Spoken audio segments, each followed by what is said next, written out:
I have a bad habit, for example, and I'm going to throw a few examples, maybe it might be a problem here or might not be, it might be elsewhere, perhaps I know of it in different parts of the globe because technology is very advanced. The problem of pornography that we have today, it is a fact that people sometimes have access to pornography on their phones or on the internet. Wallahi, it is our duty to change our lives. I want to tell you one story. I cry when I listen to the story. One boy, he passed away in a car crash.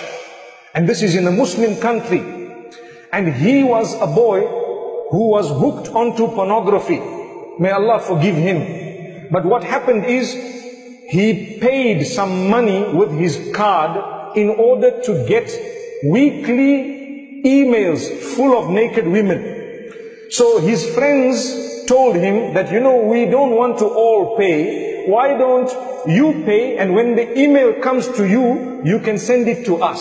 So he had a group of so many friends. He used to send the email. Once it comes to him with all the pictures, he sends the pictures by email to his friends. So he was getting tired of forwarding, so he decided to use auto forward.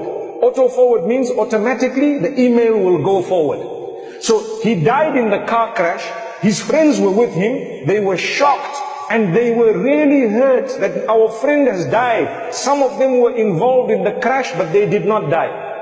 So what happened is, a few days later, when they met at his house, they were crying so much because they said to the sheikh, that Sheikh, every week we are getting emails from this man, but he is now in his grave. Allahu Akbar, Allahu Akbar. Look at this.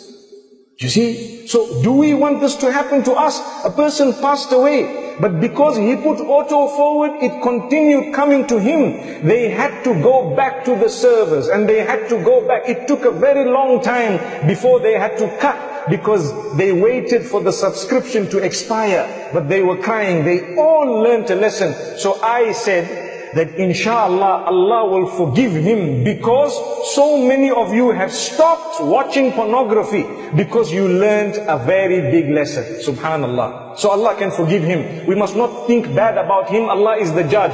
We are not there to judge anyone. So we ask Allah, but we learn a lesson. So I say in Ramadan, think about it. Those who have bad habits, if we die whilst we are engaged in something very bad, it will be an embarrassment for us. We'd rather become better people as we go. One day, I was sitting in one lecture of a very senior sheikh, and he said, think about how long you want to live. So people were thinking, so he asked some people, how long do you want to live? How long do you want to live? One man says, I want to live however long Allah keeps me. The other one said, I want to live for 100 years. One said 90 years. But nobody said, I want to die now. Because no one wants to die. So he said, okay, even if you choose 100 years, when 100 years finishes, what will happen to you? Good question. You still have to go to Allah. So when you go to Allah, you need to go with a good record. So try your best to earn the pleasure of Allah.